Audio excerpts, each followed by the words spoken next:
Impact FM, la radio qui nous rassemble tous les jours. Vous écoutez Impact FM, mais il est 7h30 sur Impact. Impact FM, l'info-région avec Olivier Tomezzoli. Vague de cambriolage dans la région et la police demande de prévenir le 101 avant de s'épancher sur les réseaux sociaux pour une meilleure efficacité dans les interventions. Le week-end s'annonce sportif et festif chez nous avec l'inauguration de la patinoire et du marché de Noël et ou encore la corrida ce soir à Malmedy. Et on programme également le Sparali qui va se disputer en grande partie sur des spéciales chez nous et on joue au foot également ce week-end. Coup d'œil sur le programme dans ce journal également. Vendredi 29 novembre, développement des titres de l'info de l'arrondissement, présentation Olivier Tomezzoli. Bonjour à tous, une info judiciaire pour commencer avec un conflit de voisinage qui se retrouve devant le tribunal correctionnel, conflit entre un couple de cinquantenaires originaires de Namur qui s'était installé dans une résidence à Malmedy qui semble-t-il a mené la vie dure aux voisins, particulièrement une voisine âgée de 78 ans. On parle quand même d'espionnage avec une caméra installée illégalement pour filmer les communs, des vols, des insultes, des griffes sur la voiture, etc.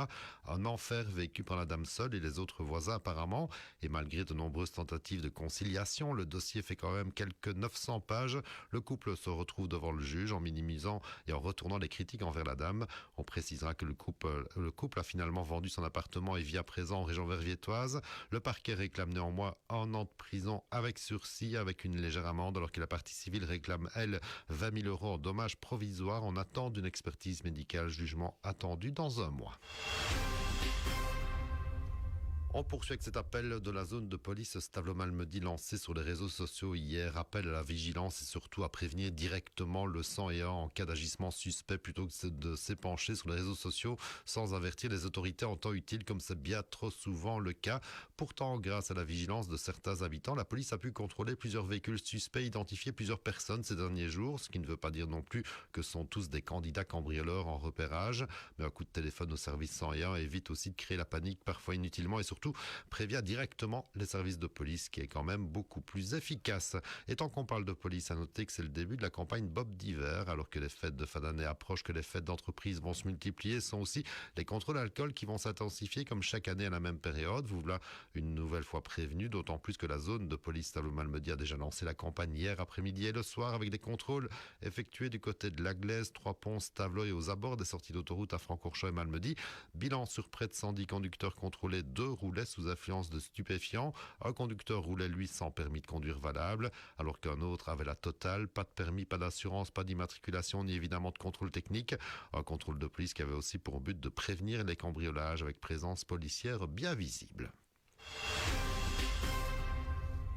Il y a un peu de politique aussi au programme avec ce matin dès 8h05, un rendez-vous en direct avec André Denis qui revient avec nous sur les élections communales à Malmedy, les négociations qui n'ont pas abouti pour son groupe Ensemble Changeons Malmedy et aussi son futur en politique. Rendez-vous donc en direct dès 8h05 ce vendredi matin à voir et revoir sur notre page Facebook Impact News.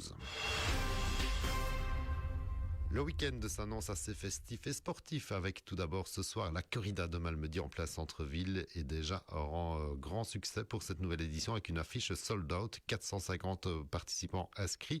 Et il y a la Kids Run à 19h45 et la corrida proprement dite à 20h30, 8 km au centre-ville au départ de la place de Rome. Stationnement et circulation interdits aussi au centre-ville dès le début de soirée. Par ailleurs, c'est aussi l'inauguration de la patinoire et du marché de Noël, si on peut encore l'appeler comme cela, à Malmedy en tout cas. Et on vous rappelle également le Sparali ce week-end avec des spéciales chez nous à One demain samedi et l'apothéose dimanche avec les spéciales de Trois-Ponts et de Chevrons au programme, spectacle garanti et en rappelant le minimum de sécurité pour les spectateurs. Et en football, on joue ce week-end avec un choc en première provinciale dimanche à 14h30 au stade Le Chat où Malmundaria recevra Sarre qui s'est imposé dimanche passé à Ster-Francorchamps. Des Sters-là qui seront eux au repos ce week-end. En 2C, dès demain soir, déplacement de Stavelot à Hemel. C'est dimanche après-midi, déplacement de Offray à Andrimont. En 3e série D, le choc entre Bellevaux et le FC PNB dimanche après-midi. Malmundaria B recevra Sarre B. L'Alliance Haute-Fagne face à Lonsen. Déplacement de Trois-Ponts à Elsenborn et de Wem-Fémonville à Oudler. Toutes ces rencontres dimanche après-midi. En 4F, on a joué quelques rencontres hier soir déjà, dont Stavelot B qui s'incline 2-3 face à Goé.